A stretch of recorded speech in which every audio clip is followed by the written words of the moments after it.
that all men have inalienable rights to think freely, to talk freely, to write freely their own opinions, and to counter or utter or write upon the opinions of others.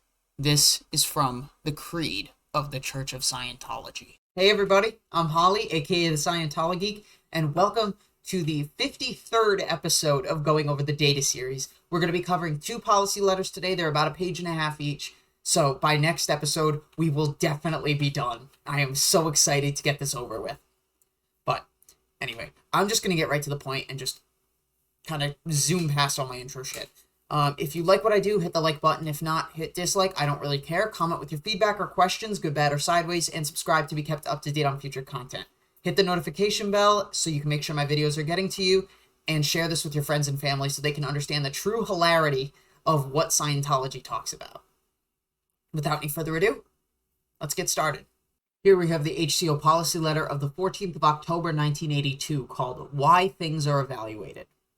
A great mistake can be made if one assumes he has to evaluate everything before he can act. No way. One has to understand why things are evaluated. Things are evaluated when they have to be corrected. When one is building something based on tech and experience, one simply programs it and does it. That's it. Simple as that. One builds a car to fill the lack of cars. That is the sit. The why is simply that one is not building, so there are none. So one builds the cars. Only when the car does not get driven, or worse, does not sell, does one evaluate for blood. If evaluation is used to delay putting something there or getting something done, just plain putting it there and forcing it to run, then you get a misuse of evaluation. You don't have to evaluate to get a gang of men to move iron pipe. You get a gang, you tell them to move it. If they do it too slowly, you tell them to move it faster. Where's the evaluation?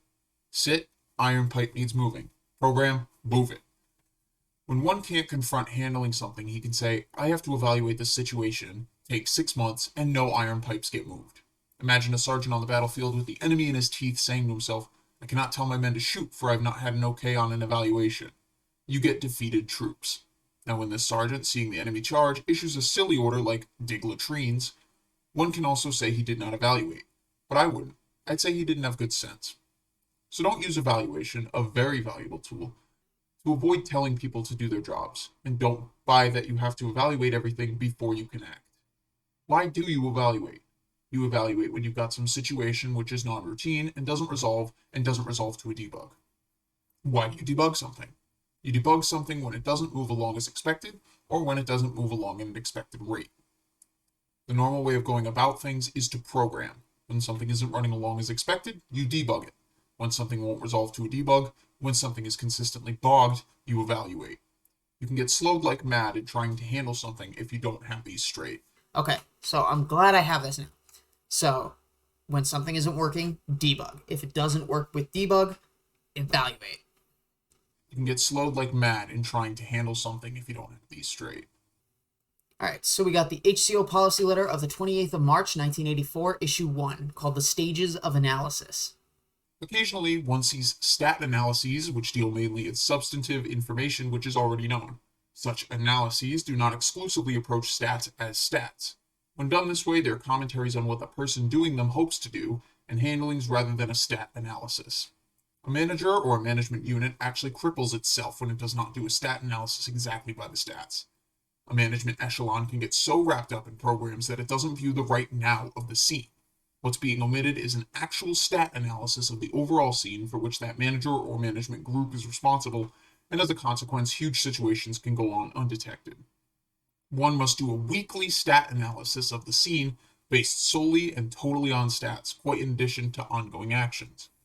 Without a standard stat analysis, one can go adrift and separate from the reality of the activity. There are actually three distinct types of data or action concerning it. One, substantive information gained from observation and missions and so forth. This is the continuous flow of information that comes into a management area as, if it is on the ball and has its comm lines open, it gathers a lot of general running information. 2. Stat analysis. This deals exclusively in stats, their comparison, and expectancies. With it, you can spot right in on what's right and what is wrong with orgs or activities. 3. Data evaluation. This puts 1 and 2 together, and from it, one gets conclusions, but more importantly, carried to full evaluation, one gets the reasons why things are going up or going down.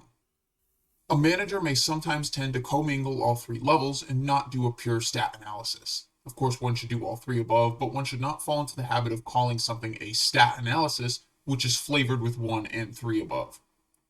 A stat analysis is a sort of purity all in itself. It tells one where to look and alerts one to success or failures of ongoing activities, and without a pure stat analysis, one cannot then intelligently handle 1 above and cannot confirm 3 above. Stat analysis is the core of management, somewhat like the meters on the dash panel of a car one is driving. Stats tell you, providing they're correctly worded and assigned, and if they're correctly reported, the reality of the scene, and one can even spot false or incorrectly worded or assigned stats. Skill in doing a pure stat analysis, uncolored by 1 and 3 above, is vital to an exec. It can be acquired and really must be. Stat analyses verify or dispute 1 above. Where an exec issues any order at all, he's actually doing a bit of 3 above. If he cannot do 2 above, he will find himself wrong targeting, issuing needless orders, and inevitably will mess up, no matter how well-intentioned or clever he may be. I run by graphs, and that's the secret of how I can spot things while a long way away with a minimum of data. Graphs and stat analysis are the heart and soul of management. So, what did we cover today? We've learned that things are evaluated because they need correction. When a situation isn't running properly, it needs to be debugged. If the debug doesn't work, then it needs to be evaluated. Evaluations can be misused. So, for example, is when they're used to delay something or stop it from getting done. Evaluations don't always need to occur before something happens. And when it comes to stat analysis, there's 3 types of data. There's general running information that comes in from comes into a management area. You've got analyzing pure statistics and comparing them and making sure that whether they're up stat or down stat. And then you got data evaluation, which is mixing the general running info and the stat analysis to fully find the why. Executives need to be able to do pure stat analysis to verify or dispute general information that comes in on management lines. We are so close. We are so close to ending this. Anyway, if you guys want access to this, the tech, the bulletins, flag orders, base orders, miscellaneous stuff, any of the things in my Google Drive folder, then feel free to email me at scientologeek@gmail.com, or you can go to the Discord server, link in the description below, and then from there you can DM me with a valid Gmail address. Feel free to join the Discord server. I'd be happy to have you there. And I will talk to all of you later. See ya.